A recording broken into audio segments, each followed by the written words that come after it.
सध्याचा जो हा टाईम असतो ना, CETचा रिझल्ट लागल्यानंतर, 12वीचा रिझल्ट लागल्यानंतर, की अरे मला कॉलेज चांगलं घ्यायचं आहे. कधी-कधी काय होतं ना, कॉलेज चांगलं असेल ना, ते ब्रांच चांगली नसते.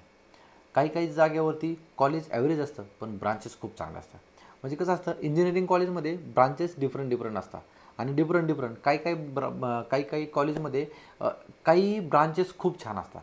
म्हणजे तिथे चांगला स्टाफ असतो, चांगलं प्रॅक्टिकल होतं, चांगलं एक्सपोजर भेटतं आणि तिथे चांगलं असतं. बट ते कॉलेज थोडंसं नामांकित नसतं किंवा काय नसतं. मग अशा कॉलेजला आपण गेलं पाहिजे का? कधी-कधी काय होतं, यार यार ब्रांच ॲव्हरेजच आहे, म्हणजे तिथे ब्रांच काय चांगलं नाही, पण नाव खूप चांगलं आहे कॉलेजचं. अशा कॉलेजला आपण गेलं पाहिजे का? तर दोन्हीपैकी कॉलेज इम्पॉर्टंट आहे का ब्रांच इम्पॉर्टंट आहे, हे आज आपण इन डिटेलमध्ये डिस्कस करूयात. खूप महत्त्वाचा टॉपिक आहे, खूप महत्त्वाचा व्हिडिओ होणार आहे. व्हिडिओ लास्टपर्यंत बघा आणि चॅनलवरती नवीन असेल तर सबस्क्राईब करायला विसरू नका. हे आपण रेग्युलरमध्येही मी रिझल्ट लागल्यापासून जे तुमचं कॉलेज भेटेपर्यंत सगळे व्हिडिओ टाकणार आहे. कुठलाही डाऊट मी तुमच्यासाठी ठेवणार नाही आहे. तर तुमच्या फ्रेंड्सबरोबर पण हे चॅनल तुम्ही शेअर करू शकता, जे जे पासआउट झाले ते. आणि जर तुम्हाला पर्सनल गायडन्स पाहिजे असेल तर मी टॉपमेटवरती आहे. टॉपमेट तुम्ही सेशन बुक करू शकता. तुम्हाला पर्सनल गायडन्स मी नक्कीच हेल्प करेल. तुम्हाला कॉलेज, तुमचं गायडन्स, म्हणजे तुम्हाला कुठलंही जे आपण असेल तुमच्या मार्क्सनुसार तुम्हाला कुठलं कॉलेज भेटेल हे वगैरे सगळं मी तुम्हाला गायडन्स करतो. येऊया आपण आपल्या टॉपिकवरती. तर कधी-कधी कसं होतं ना, फायदे सांगतो मी. फायदे आणि तोटे सांगतो. सगळ्यात मेन इम्पॉर्टंट, कॉलेज चांगलं असल्यानंतर काय होतं, एक्सपोजर लवकर भेटतं. त्यानंतर काय होतं ना, की तिथे तुम्हाला थोडंसं स्टाफ चांगला असतो. कॉलेज चांगलं असेल तर त्यांचं नाव असतं, त्यामुळे स्टाफ चांगला असतो, एन्व्हायर्नमेंट चांगलं असतं. तुम्हाला तिथे लॅब वगैरे चांगल्या असतात, प्रॅक्टिकल चांगल्या होत असतात. आणि मेन म्हणजे काय, जर नाव चांगलं असेल ना, तर जॉब वगैरे ऑपॉर्च्युनिटी लवकर येते, म्हणजे प्लेसमेंट जे असतं ना ते लवकर येते. दुसऱ्या ह्याला काय होतं ना, की समजा कॉलेज चांगलं आहे आणि ब्रांच चांगली नाही. काय होतं ना, कॉलेज चांगलं आहे, नाव वगैरे सगळं चांगलं आहे, पण तिथे प्रॅक्टिकल होत नाही आहे कधी-कधी. मग तिथे ब्रांच चांगली नाही आहे. आता हे फक्त नाव झालं कॉलेजचं, बट मध्ये टीचिंग नाही होत आहे व्यवस्थित. तिथे फक्त नावासाठीच आहे, फक्त सगळं एकदम चालतं. तुमचं तिथे तुम्हाला टेक्निकल नॉलेज तुमचं इन्क्रीज नाही होणार. तुमचं कम्युनिकेशन, तुम्हाला एक प्लॅटफॉर्म नाही भेटणार. मग त्यावेळेस तुमचं तिथे नुकसान आहे. हां, भलेही तुमचं नाव म्हणजे कॉलेजचं नाव चांगलं आहे, पण तुम्हाला ब्रांच चांगली नसेल, एक तुम्हाला जर कॉम्प्युटर सायन्स आणि IT मध्ये जायचं आहे, तर तिथे प्रॅक्टिकल नॉलेज खूप जास्त लागतं. तुम्हाला स्किल सेट चांगलं लागतं. पण नुसतं तुम्हाला कॉलेजमध्ये समजा कंपनी आली, पण प्लेसमेंटला तुम्ही बसले, पण तुम्हाला काही इंटरव्ह्यूमध्ये बोलताच येत नाही, तर काय उपयोग आहे त्याचा? काहीच उपयोग होणार नाही. नेक्स्ट सिनारिओ आपण असा घेऊयात, की जर ब्रांच चांगली आहे आणि कॉलेज ॲव्हरेज आहे. कुठलंही कॉलेज आहे, साधं कॉलेज आहे, पण तिथे ब्रांच तुम्ही ऐकताय की यार नाही, हे कॉलेज आहे साधं, पण तिथे ब्रांच खूप चांगले आहे. तिथं तुम्ही गेलं तर काय होईल, काय प्रॉफिट आणि काय लॉस आहे तुमचा, दोन्ही पण आपण पॉझिटिव्ह निगेटिव्ह पॉईंट बघूयात. जर तुम्ही तिथे गेले तर काय होईल, की ब्रांच चांगले असल्यामुळे तुम्हाला काय होईल, की तुम्हाला लर्निंग खूप चांगलं भेटेल, एक्सपोजर चांगलं भेटेल, प्रॅक्टिकल चांगले होतील.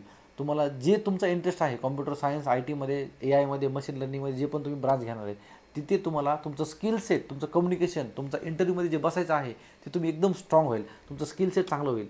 हां, कॉलेजचा ॲव्हरेज आहे, म्हणजे दुसरा निगेटिव्ह पॉईंट काय, प्लेसमेंट कमी येणार.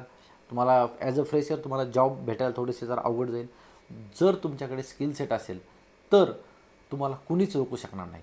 कॉलेज हे फक्त 4 वर्षासाठी तुमच्यासोबत आहे, मग तुमचं जे स्किल सेट आहे ते तुमच्या लाईफ लाँग तुमच्यासोबत असणार आहे. जर तुम्हाला समजा स्किल सेट वगैरे जर चांगला असेल ना, तर तुम्हाला कॉलेजमध्ये पण काही गरज नाही, तुम्हाला ऑफ कॅम्पस तुम्हाला चांगले चांगले कॉलेजमध्ये तुम्हाला प्लेसमेंट होऊ शकतं विथ चांगलं पॅकेज.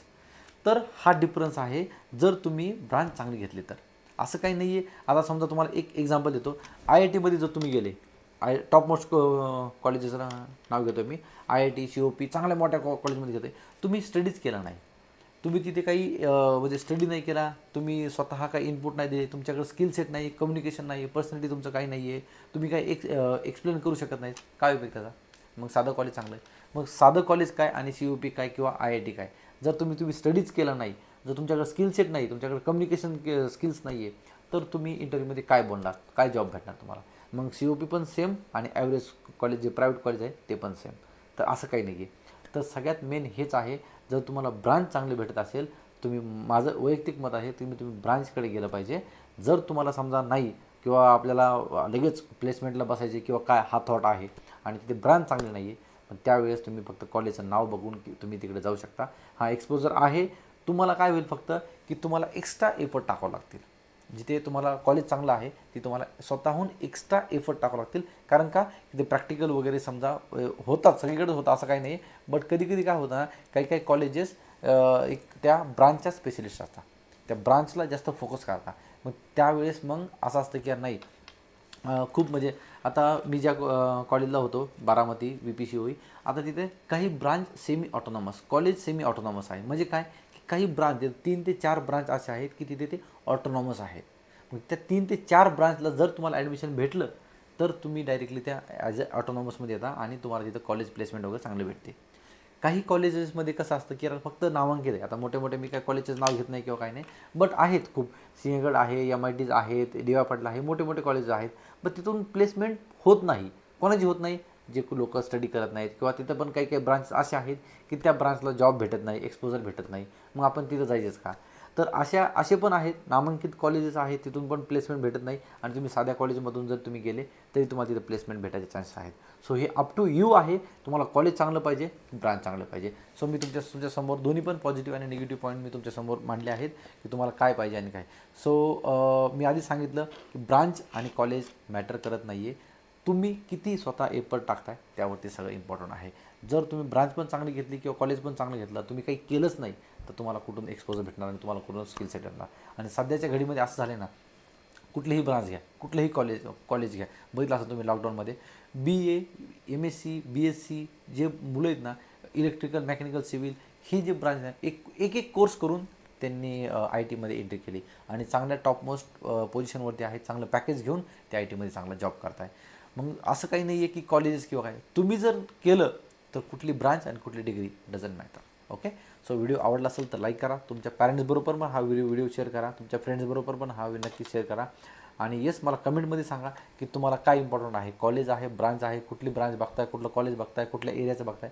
मला कमेंटमध्ये नक्की सांगा, मी तुम्हाला नक्कीच गायडन्स करेन. आणि 1-to-1 सेशन पाहिजे असेल तर नक्कीच मला टॉपमेंटवरती तुम्ही सेशन बुक करू शकता किंवा मला व्हॉट्सअपवरती पिन करू शकता. Thanks for watching. Till then, bye bye.